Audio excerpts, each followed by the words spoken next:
kind of random. What up, y'all? I am your host, Vegas, and this is Hip Hop Now Podcast, a bonus episode, courtesy of the producers of this podcast over at patreon.com/hiphopnow. And if you're saying to yourself, how can I become a producer of this podcast? Well, if you would like to receive timed exclusives, bonus episodes, and have a say in the future production of my weekly podcast, Hip Hop Now Podcast, visit patreon.com/hiphopnow. But if you like, I didn't get a chance to type that all on my phone or write it down or whatever, the link is in the description of this episode. Now, so I want to talk a little bit about something that I've just decided to call Fans Disease. You know, like King's Disease, the album, the 2 albums by Nas, right? But I call this Fans Disease. Now, why did I pick such a corny title? Well, let me tell you why. So, I was having a conversation with a fellow hip hop fan, right? And I was telling them, King's Disease 1 and more importantly, King's Disease 2 by Nas are great albums for Nas at this point in his career. And this person told me, I haven't heard them, but I don't know. I haven't really been feeling what Nas has done lately. Now, their point of reference was like the project with the Nasir project, right, with Kanye West, and Lost Tapes 2. 2 very disappointing projects from Nas.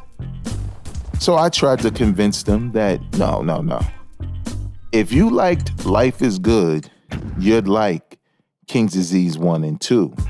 I feel that King's Disease 1 and 2 are the sound, the subject matter that Nas should be reaching for or striving for at this point in his career. That's what makes it good. So this person said, okay, I'll check it out. By the way, I've been feeling that J. Cole, and I really like that. So some time passed and, I get text messages saying, I don't know. I listened to King's Disease 2. I'm not really feeling it. I'm really not feeling some of these recycled lines, God's son across the belly. Like, I don't know about it. Now, as a person that likes a project, what do you typically do, right? You start making more cases like, man. I mean, he say it because he got the tattoo. You making up all kinds of excuses because you like it. But I started to think to myself, does this person have a point? Now, this is the thing. And look, don't get it wrong.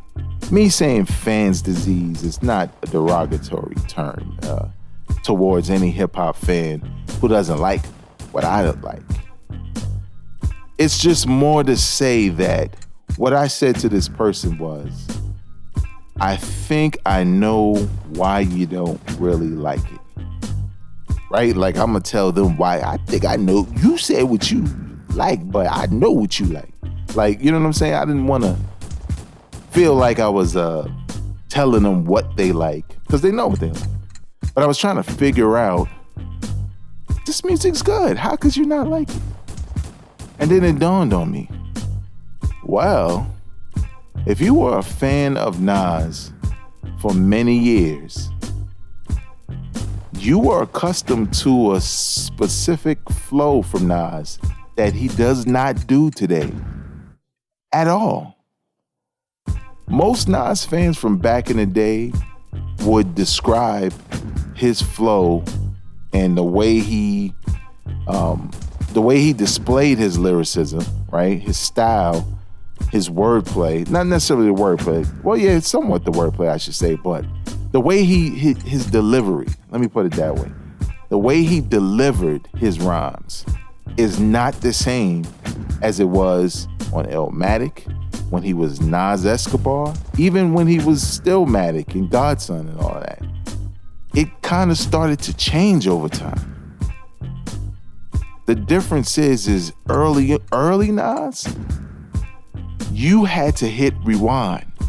He never gave you time to digest a bar you thought was dope. Like half the time when you listen to a Nas rhyme back in the days, it was overwhelming. Go listen to Eye for an Eye off of Mobb Deep's album. One of Nas's greatest features ever, if not the greatest. So much is said in that one verse that's dope that you have to rewind it. Because he's not giving you time to absorb it and react. You like, oh, while you're reacting, you're missing stuff. You know what I'm saying? I almost said, the S word, but it's a family podcast. Actually, I did say the S word, I said stuff. But you know what I mean. But you know what I'm saying? That's what Nas was. But today, his flow is a little bit more measured, more varied, more spaced out, probably for breath control purposes. It's different. And I think to some people, that sounds like, well, he can't rhyme anymore because he don't rhyme the way he used to rhyme. He doesn't deliver it in the same ways. And I get that. But that doesn't mean the music isn't good, right? Because there are some people who switched up their flows and it's just trash. There's some people who never switched up their flow and it's trash. I almost said it again, that S word. But what I feel about King's Disease and records like this, like let's say Jay-Z's 444, I feel like the newest project doesn't become the only project from them you have to listen to. But if you've been a fan from day one, you can appreciate the evolution or the timeline of them as an MC, from the subject matter to the flows and delivery. You can appreciate the latter music. I give you a prime example, right? There are people who feel like AZ's Do or Die 2 is better than Nas's King's Disease 2. Now, there's no bias on my part because of relationships, because I'm a fan of both. But AZ is no different than what he was on Life's a Bitch. Flow-wise, he's no different. The beats are mostly good, especially some of them are really dope. But AZ is no different. Subject matter is really no different from the origin. Now, for me, that's fine. But for some, that's boring. But when you go listen to King's Disease 2, Nas is giving you different flows, and they don't sound bad. He's giving you updated flows that are more closer to what you would hear from a newer artist without sounding like the old man that's trying to be hip to the kids. It's perfect for Nas today. So if you're a fan and you feel like, why are these rappers still rapping? What are they really talking about? Respectfully, you're not listening. That's going to do it for me. You can follow me on Twitter, Instagram, TikTok, Clubhouse, if y'all still use that, at Vegas World INC. And please know that my weekly podcast, Hip Hop Now Podcast, is available wherever you get your podcasts.